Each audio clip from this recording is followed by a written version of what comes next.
வணக்கம். இது உங்கள் அலைகள் மீடியா. காலக்கரையான்கள் புசித்து அளித்த பல மொழிகளுக்குள் இன்றும் நம்முடைய செம்மொழியாம் நம்முடைய தமிழ் மொழி வாழ்ந்து வருகின்றது. காரணம் பல தமிழ் அறிஞர்கள், அது மட்டுமல்லாமல் பல கலைஞர்களும் கூட அப்படி பல கலைகள் சார்ந்து தன்னை அர்ப்பணித்து இன்றும் நம்மோடு வாழ்ந்து வருகின்ற பெரும் மதிப்புக்குரிய நம்முடைய திரு லோகேஸ்வரர் அவர்களை நாங்கள் இன்றைய நாளில் நேர்காணல் காண இருக்கின்றோம். வணக்கம். வணக்கம் ரஞ்சி. வணக்கம். எப்படி இருக்கிறீங்க? நன்றாக இருக்கிறோம். நீங்கள் எப்படி இருக்கிறீர்கள்? நன்றா இருக்கிறோம். நல்லது. இன்றைக்கு உங்களை நாங்கள் எங்களுடைய இந்த அலைகள் மீடியாவோட சந்திக்கிறதுல பெரிய ஒரு சந்தோஷம் எனக்கு. நீங்க எப்படி இருக்கிறீங்க? உங்களுடைய ஹெல்த் வைஸ் எல்லாம் எப்படி இருக்குது? இப்பொழுது நான் என்னுடைய சொந்தக்காரர்களா அல்லது நண்பர்களா யாராவது ஒரு வைபவத்தை நடந்தால் கூட அங்கே செல்ல முடியாத நிலைமை. 2 வருடங்களாக நான் ஒரு சொந்தக்கார விடும் போதில் நல்ல கொண்டாட்டங்களுக்கு அதால் என்னோட சில பேர் குறைக்கிறது. ஆனால் நான் போடுறதுன்னா எனக்கு ஒரு வாக்கிங் ஸ்டிக் வேணும். நான் இப்போ கூட எனக்கு வாக்கிங் பிடிக்க விருப்பம் இல்லை. அந்த வாக்கிங் ஸ்டிக் வந்து யார் என்றால் என்னுடைய பேர பிள்ளைகள் 16 வயசு மார்க்கெட் மாதிரி நீங்கள் அழகாகத்தான் இன்றும் இருக்கிறீங்க. அதில் எந்த ஒரு பிரச்சனையும் இல்லை. உங்களோட அறிவிப்பு துறை சார்ந்து பலருக்கும் பல விதமான கருத்துக்கள் இருக்குது. அதாவது கடந்த காலங்களில் நீங்கள் பார்த்தீங்கன்னு சொன்னால் உங்களுடைய அறிவிப்பை கேட்டு வளர்ந்தவர்களில் நானும் ஒருத்தி. ஸோ அவ்வளவு அழகான ஒரு குரலுக்கு சொந்தக்காரன் நீங்கள். உங்களுடைய முதல் அறிவிப்பு நீங்கள் எங்கே அந்த முதல் புள்ளியை ஸ்டார்ட் பண்ணினீங்க? அறிவிப்பு துறையில் நான் முதல் ஈடுபடவில்லை. முதலில் நான் நல்ல ஒரு பாட்டுக்காரன். இந்த சினிமா பாட்டு எல்லாத்தையும் அப்படியே பாடுவேன். ஓகே. படத்தில் இப்போ வாழ்க்கைன்ற படத்தில் எண்ணி எண்ணி பார்க்க மனம் இன்பம் கொண்டாடு என்ற பாட்டு ஒன்று இருக்குது. வைஜந்தி பாலா நடித்து பாடின பாட்டு. ஓகே. அந்த பாட்டை நான் டியூன் போட்டே பாடுவேன். அந்த இன்டர்லூட், ஓப்பனிங், இன்ட்ரடக்ஷன் மியூசிக் எல்லாம் போட்டு பாடுவோம். நீங்கள் பாடுறது நாங்கள் கேட்கத்தான். அப்போ எத்தனை வயது பொறுங்க? ஒரு 6-7 வயது இருக்கும்.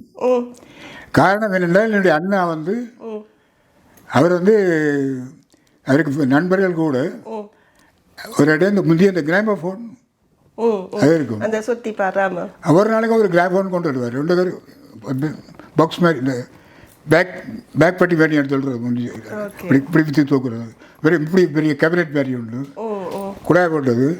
ஒரு நாளைக்கு கொண்டு வந்து எனக்கு அதில் ஒரு ஆசை. அப்போ எப்படி வைன் பண்ணி போட்டு பாட்டை போடுவேன். சரி. 78 RPM ரெக்கார்ட்ஸ் அப்படி நீங்கள் அந்த ஸ்டார்ட் பண்ணினீங்க. அப்போ அதில் எனக்கு அந்த வைன் கொடுக்குறதா விருப்பம். அதில் பாட்டை கேட்டு கேட்டு கேட்டு சின்ன நேரத்தில் நான் பாட தங்கிட்டேன். அப்போ என்ன எங்களுடைய சொந்தக்காரர் எங்கள் பெரியப்பா முறையானால் அண்ணாவியார் சபாபாதி பிள்ளை. ஓகே. அவர் நாடகங்கள் அண்ணாவி யாழ்ப்பாணம் வடமாநிலத்தில் எல்லா இடம் போய் நாடகங்கள் பழகிறது அந்த காலத்தில். ஓகே. அப்போ அவருக்கு அவருக்கு எங்களோட அப்பற்ற தமிழ் முறையானது. அப்போ அவர் பார்த்தார் முன்னெல்லாம் பாடுறாங்க ரெண்டு தன்னை பிள்ளைகளுக்கு. அவர் ராதாக்கா, அம்பலியாக்கா, மற்றது அவர் பெரியக்கா எல்லாம் இருக்கணும். அவையிட்ட விட்டு இவன் இங்கே வந்தால் சங்கீதம் கனடா சங்கீதம் படிப்பி சொல்லிக் கொடுங்கோ. என்னதான் எனக்கே தெரியாமல் அப்போ சொல்லி அப்போ நான் சங்கீதம் படிக்க தோணும். சங்கீதம் படிக்கிறீங்க. இந்த அறிவிப்பு இருக்குது நீங்கள் பாருங்க. சங்கீதம் நீங்கள் பாடகராக நீங்கள் அறிமுகமானதும் பார்க்க ஒரு அறிவிப்பாளர், அதாவது வானிலைகளில் அறிவிப்பு செய்து மேடை நிகழ்ச்சிகள் செய்தெல்லாம் மக்களிடையே நீங்கள் பேர் வாங்கினதா ரொம்ப அதிகம்னு நான் நினைக்கிறேன். அந்த வகையில் எந்த அறிவிப்பு வந்து உங்களுடைய முதல் அறிவிப்பாக இருக்குது? அறிவிப்புக்கு காரணமாக இருந்தது எங்களுடைய அரியாலை சனசமூக நிலையம். அப்போ கடை மாதிரி ஒரு அளவுலாம் கட்டப்பட்டது முதல். இப்போ தான் பெரிய 4 மாடி. அப்போ ஒரு கடையளவு தான் இருக்கும். ஒரு கடையில் சின்ன பிராந்து. அதில் கொண்டாட்டங்கள் நடக்கும். இப்போ சரஸ்வதி பூஜைண்டா ஒரு கொண்டாட்டம் தானே. அதுக்கு அங்கே மைக்கெல்லாம் கொண்டு வந்து போட்டு வரணும். ஸ்பீக்கர்ஸ் எல்லாம் போட்டினால் எனக்கு அதில் பிடிச்சி அனௌன்ஸ் பண்ணுவேன். அப்போ நான் அனௌன்ஸ் பண்ணுறது கொஞ்சம் அப்போவே நல்லா இருக்கும். அப்போ அதை பார்த்துட்டு நீ செய் என்று சொல்லி என்னோட தெரிவிக்கணும். அப்போ அதுலேருந்து தான் தோங்குது. அப்போ ஒரு 12-13 வயது இருக்கும்.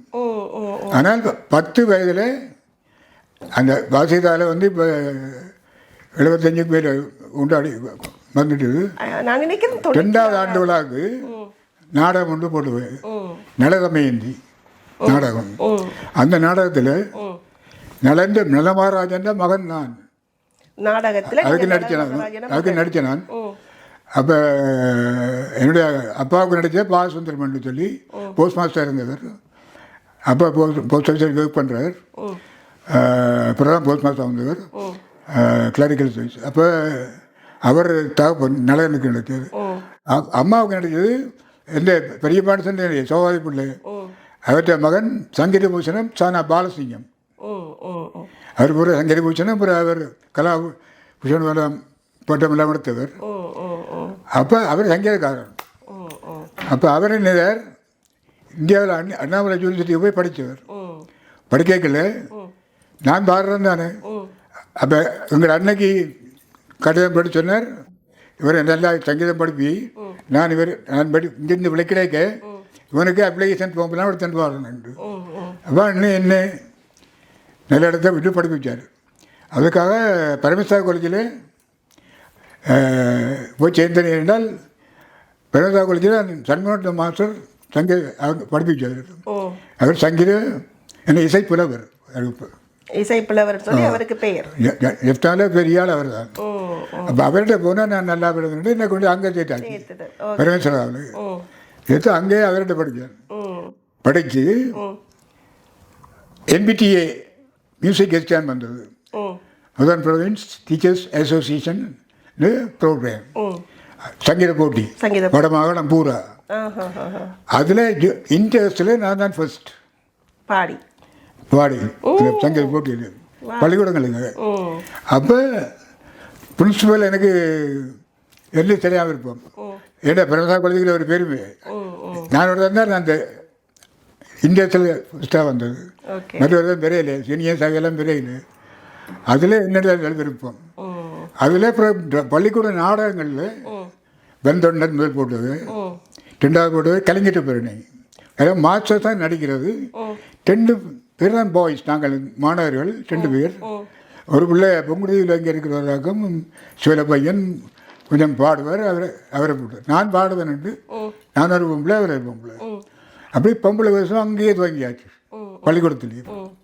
அப்போ அபவுட் 13-14 இயர்ஸ் 17 இயர்ஸில் அப்போ சீனியர் ஸ்கூல் 30 தான் எங்களோட ஃபைனல் எக்ஸாம் இது. அதில் இங்கிலீஷுக்கு எடுத்தேன் டிஸ்டிங்ஷன். அதுலேயும் அவருக்கு பிரின்சிபலுக்கு தெரியாத இருப்போம். இன்னும் இங்கிலீஷ்லேயும் நல்ல வெட்டிக்காக. ஸோ இப்படி நீங்கள் நாடகம் நடித்த லோகேஸ்வரன், பாடல் பாடிய லோகேஸ்வரன் எப்படி இந்த அறிவிப்புக்குள்ளே வந்தார்? அதாவது அறிவிப்புத்துறை அது பிறகு தான். இப்போ நான் 14 வயதில் நாடகம் நடித்தேனே, அது பிறகு நடிப்புத்துறை பெருசாக வந்தது. அது பிறகு நான் என்ன செய்தேன், வாசியால் இதுக்கெல்லாம் என்ன போடுவேன் மேடைக்கு. ஏன் போய் இந்த கூட்டத்தை டான்ஸை அனௌன்ஸ் பண்ணு, நாடகத்தை அனௌன்ஸ் பண்ணு. அதில் இருந்து செய்யாது. பிறகு நான் நாடக கொமிக் நல்லா நடிப்பேன். காமெடி நகைச்சுவை உணர்வு கூட. அப்போ நான் நடிக்கிற மட்டும் தேவர் இருக்கார் இந்தியாவில், சேண்டோ சின்னப்ப தேவர். அவர் இந்த ஆன அவரசில் படங்கள் எடுத்துவார்.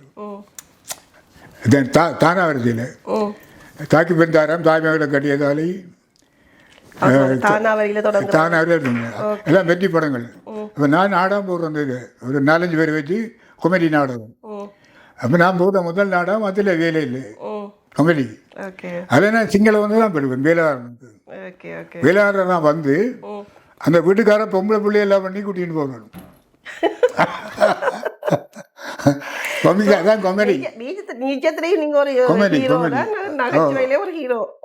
ஆனால் வீட்டுக்கார தாப்பனம் தாக்கின்னு தெரியாது. நாங்களே காயச்சிட்டோம். ஓ அப்போ அப்படி அப்புறம் அடுத்த நாடகம் அவுட்டு ரெடி நாய், அது ஒரு கொமெடி நாடகம். அடுத்தது ஆனால் தாலியை கட்டு எல்லாம் தாவரியில் ஆனால் அங்கே தானே ஆனவரை நான் ஆனால அதில் இதில் நான் ஸ்டார்ட் பண்ணேன். அப்படி கொமெடி நாடகம் எல்லாம் போட்டது. அநேகமாக வடமாகாணத்தில் சில இடங்களை கூப்பிட்டு போகிறது. சரி, இந்த மாதிரிலாம் நீங்கள் இருந்த நீங்கள் எப்படி இந்த அறிவிப்புத்துறைக்கு அப்போ அறிவிப்புத்துறையிலே இருக்கிறது. ஆனாலும் வந்துட்டு இப்போ நீங்கள் வந்து இப்படிலாம் இருந்து, அதாவது யாழ்ப்பாணம் மாவட்டத்தில் இந்த மாதிரி இருந்து நீங்கள் நாடகத்தை நடிச்சு கொண்டு பாட்டு பாடிக்கொண்டு சில மேடை நிகழ்ச்சிகள் செய்து கொண்டு இருந்த நீங்கள் ஒரு ரேடியோ ஸ்லோன்ன்றது வந்து அந்த காலத்தில் பெரிய ஒரு புகழ் பெற்ற ஒரு வானொலி. இப்போ அதன் ரேடியோ ஸ்லோனோட முதல் வானொலியும் கூட.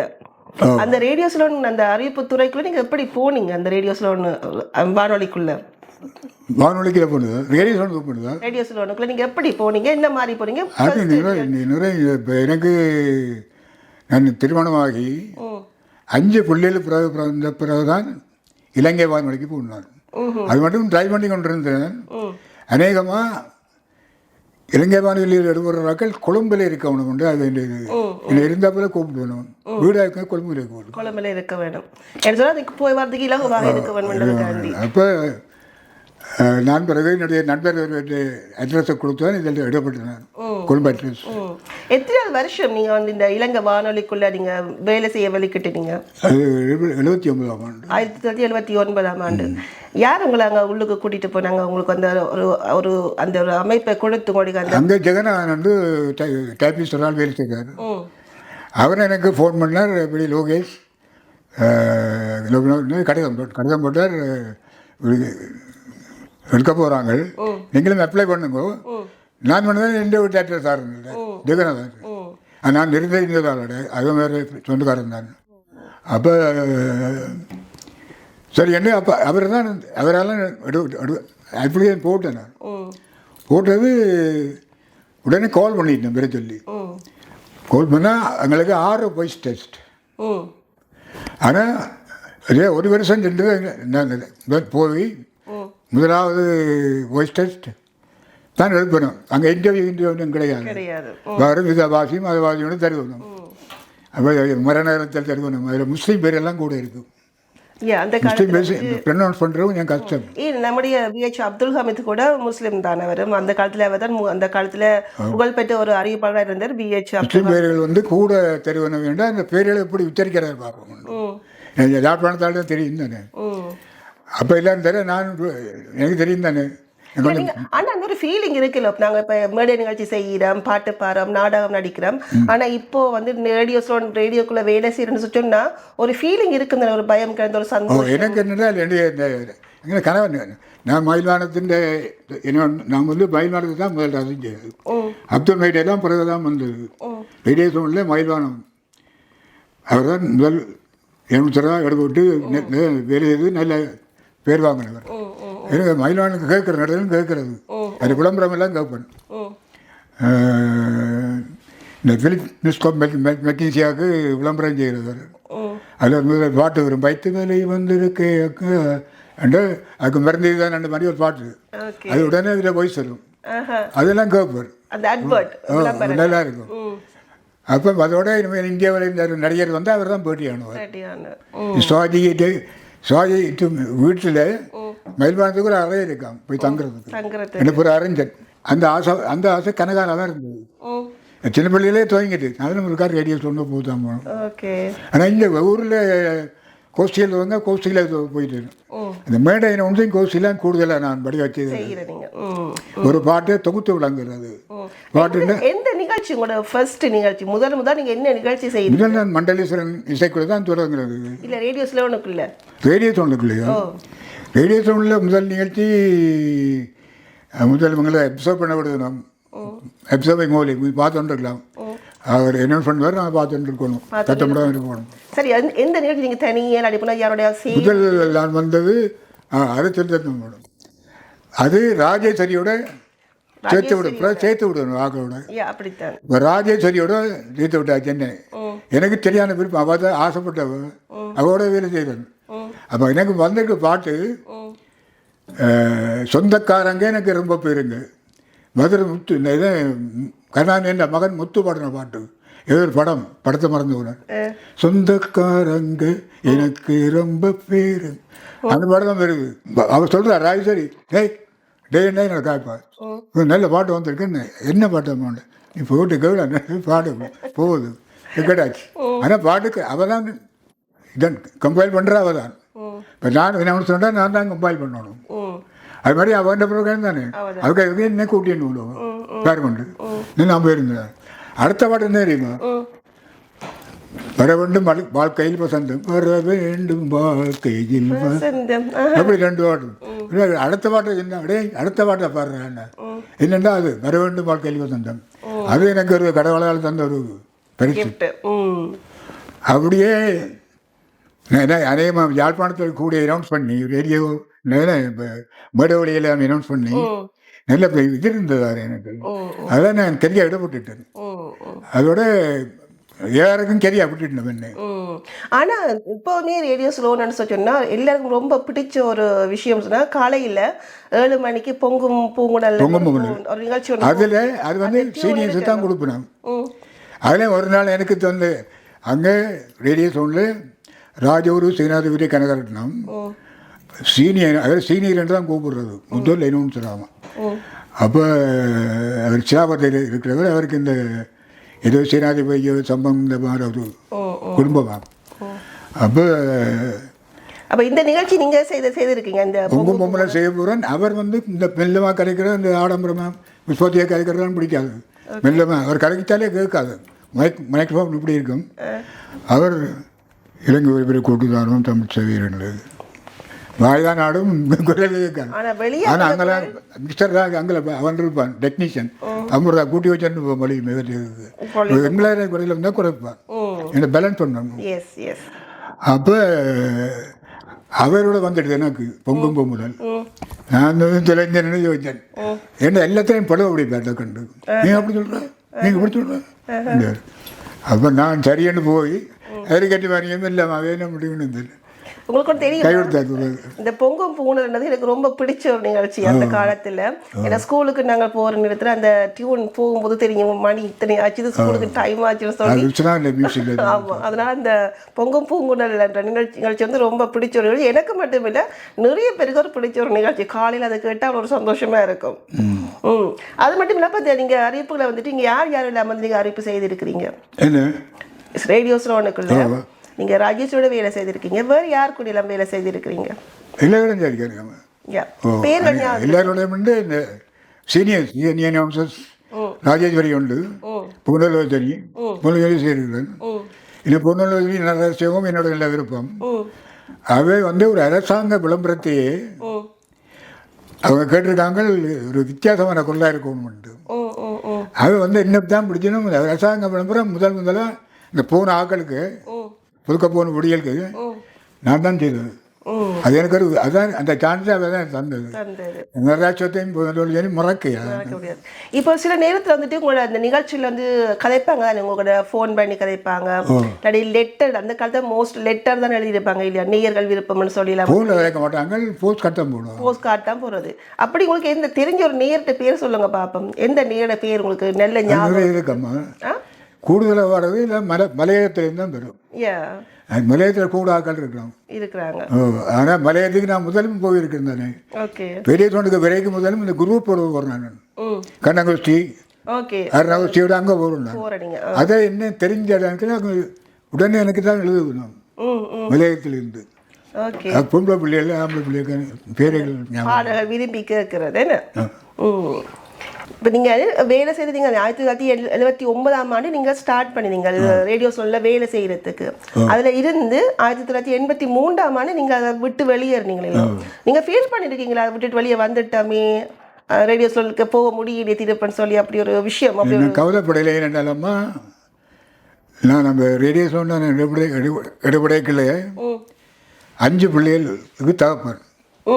அப்போ என்னுடைய மனைவி ஊரில் சத்தியபாமா எவ்வளோ கஷ்டப்படுவான்னு யோசிச்சு பாருங்க. எனக்கும் அங்கே கஷ்டம், சம்பளம் இல்லை தானே, 6 மாதம் சம்பளம் இல்லை ட்ரைனிங்கில். அப்புறம் 3 மாதம் கூட்டிட்டாங்க, 9 மாதம் ஆச்சு. அப்போ அவ்வளோ காலம் நானும் அங்கே செய்ய கஷ்டப்பட்டேன். அப்போ எனக்கு வெளிநாட்டில் 2 மருமக்கள் அப்போ இருந்தவங்க, ராஜரூபன் ரூபன் 3 பேர், சத்யரூபன் அவங்க நோவையில் இருக்காங்க. 2 பேர் மில்டன் கேன்ஸ். அவங்க மாமா கேட்குறோம் உங்களோட குரல் விட்டுட்டு போயிடறாங்கன்னு சின்ன மணி. அப்போ நான் சரி இருக்கிறேன், என்னென்றாப்பா இருக்கிறேன் சாப்பிட வழி இல்லைன்னு நான் காசு அனுப்புகிறேன். 20 பவுண்ட்ஸ் 40 பவுண்ட்ஸ் 30 பவுண்ட்ஸ் வந்துட்டுருக்கும் எனக்கு. எனக்கு உடுப்பு அனுப்புவாங்க, ட்ரௌசர் தோக்கம் அனுப்புவாங்க.